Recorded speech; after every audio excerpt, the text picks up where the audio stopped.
Welcome to my channel. I am Pragati Joshi. आज के video की शुरुआत हम एक इंसिडेंट से करते हैं जो मेरे साथ हुआ।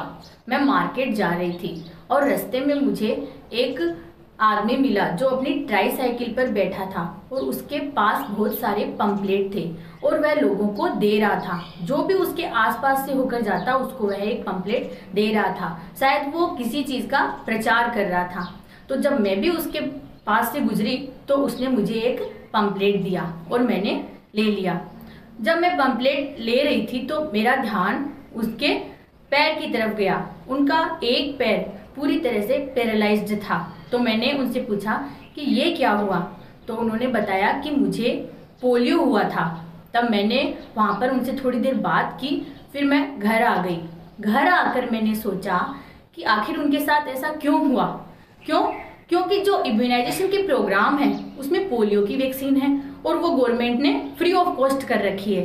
तो या तो वह इंफॉर्मेशन उन तक नहीं पहुंच सकी या फिर उन्होंने कोई पोलियो की डोज मिस कर दी होगी। तो हमको इस चीज़ से क्या सीखना चाहिए कि जो वैक्सीन है वो हमारे लिए और हमारे बच्चों के लिए कितनी ज़रूरी है और हमें हमारे बच्चों को हॉस्पिटल ले जाकर कब वैक्सीन लगवानी है और उन वैक्सीन से क्या फ़ायदे होते हैं और वैक्सीन से रिलेटेड ही कुछ क्वेरीज होती हैं, जैसे कि इंडिया यदि पोलियो फ्री है तो फिर पोलियो की वैक्सीन की क्या ज़रूरत है और यदि कोई डोज मिस हो जाए तो फिर क्या करें। तो ऐसे बहुत सी क्वेरीज हम डिस्कस करने वाले हैं। सबसे पहले हम इस बात पर डिस्कस करेंगे कि पेरेंट्स को बच्चों को हॉस्पिटल में कौन सी उम्र में ले जाकर वैक्सीनेशन करवाना है। तो आपको यह पता होगा कि जब बच्चे का जन्म होता है तो जिस हॉस्पिटल में उनका जन्म होता है उसी हॉस्पिटल में वैक्सीनेशन की शुरुआत हो जाती है। मतलब जन्म के तुरंत बाद ही बच्चे को 3 वैक्सीन लगा दी जाती है और आपको वहाँ पर कहा जाता है कि उस वैक्सीनेशन रूम में जाकर वैक्सीन लगवा कर आओ। तो आपने वहाँ पर ही 3 वैक्सीन लगवा ली और वो कौन कौन सी होती है। BCG का टीका और पोलियो का 2 ड्रॉप पिलाई जाती है और हेपेटाइटिस का इंजेक्शन लगाया जाता है।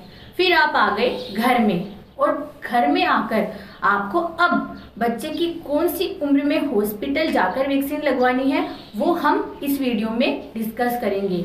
और मेरे साथ आप एक पेन और नोटबुक ले लीजिए और जैसे जैसे मैं उम्र बोलती जाऊं उसके सामने आप जो वैक्सीन लगवानी है आपको हॉस्पिटल ले जाकर वो लिखते जाइए।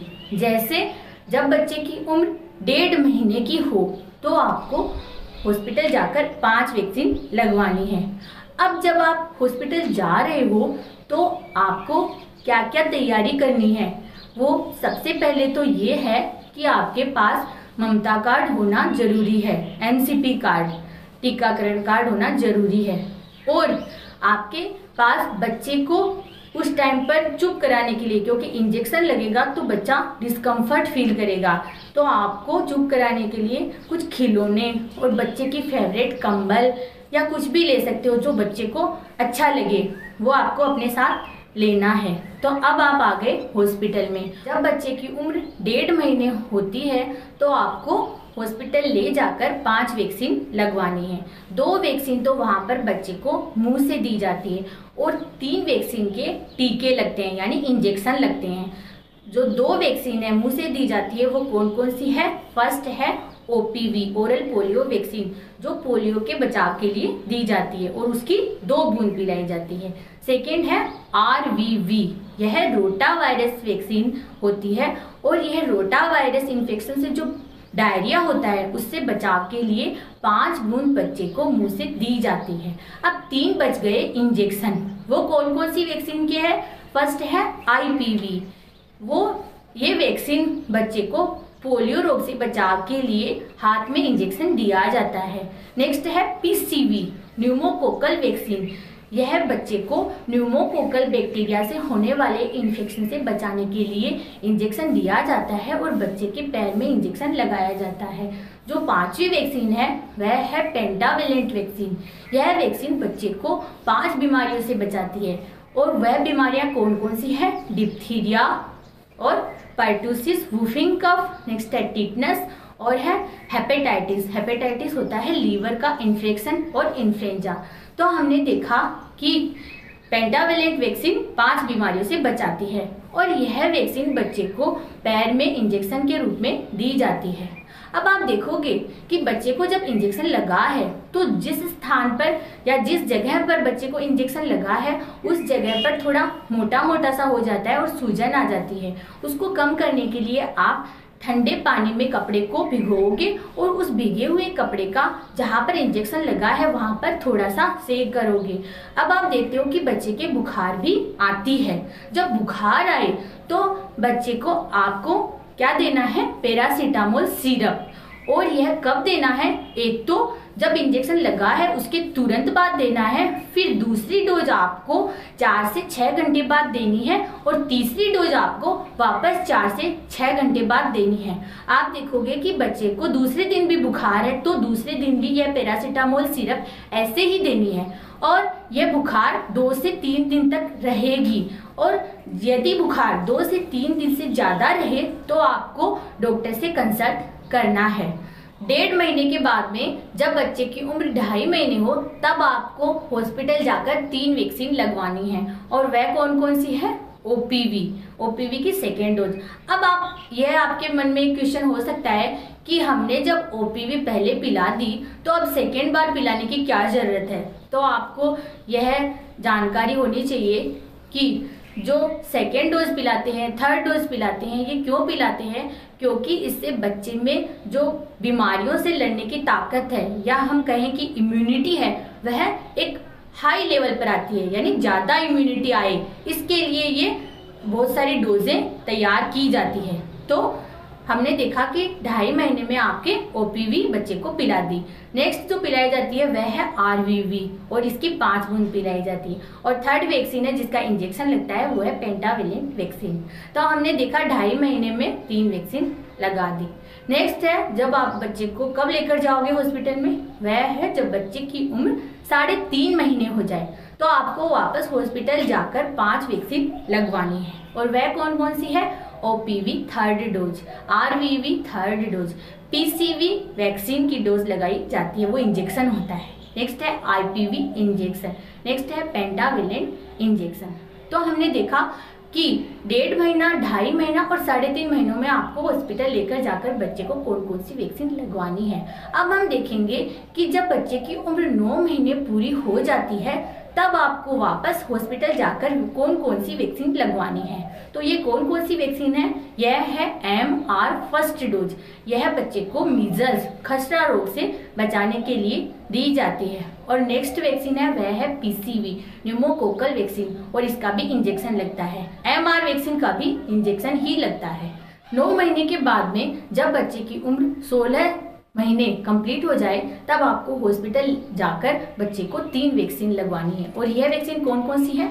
OPV जो ओरल मुंह से पिलाई जाती है, 2nd है MR 2nd जिसका भी इंजेक्शन लगता है, 3rd है DPT फर्स्ट जिसका भी इंजेक्शन लगता है। अब 16 महीने के बाद में आपको जब बच्चे की उम्र 5 साल पूरी हो जाए तब हॉस्पिटल जाकर DPT 2nd डोज लगवानी है। और नेक्स्ट जब बच्चे की उम्र 10 साल पूरी हो जाए तो TT फर्स्ट लगवाना है। और जो लास्ट वैक्सीन है जब बच्चे को आप हॉस्पिटल लेकर जाओगे वह है जब बच्चे की उम्र 16 साल हो जाए तब आपको TT 2nd लगवाना है। तो हमने देखा कि कैसे कैसे कौन कौन सी उम्र में हॉस्पिटल जाकर वैक्सीन लगवानी है।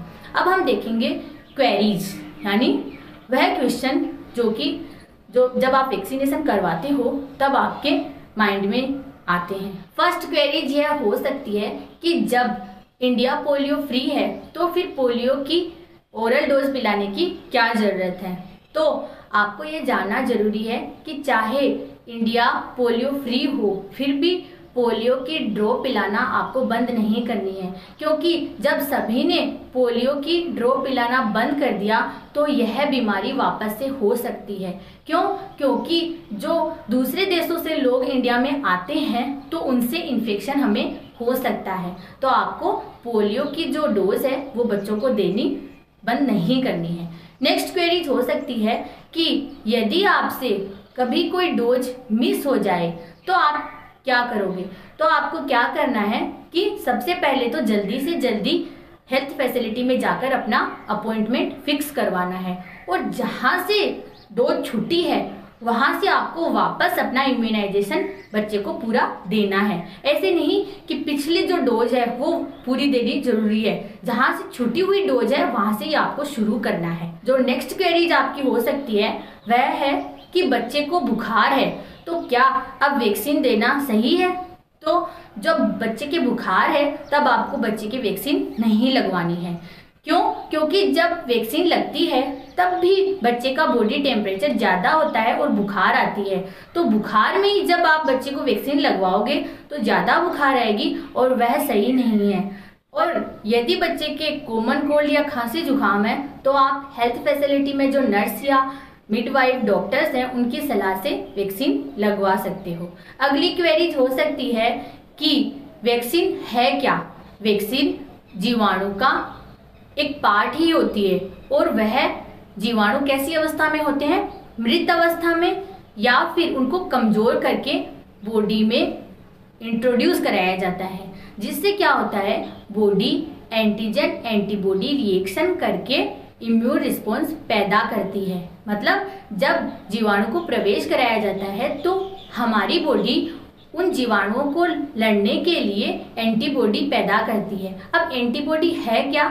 एंटीबॉडी को साधारण भाषा में आप यह कह सकते हो कि आपकी बॉडी ने कुछ सेना तैयार कर ली है एंटीजन को मारने के लिए, और यह जो एंटीबॉडी है यह बॉडी को टी और बी सेल के रूप में कुछ उम्र तक याद रहती है।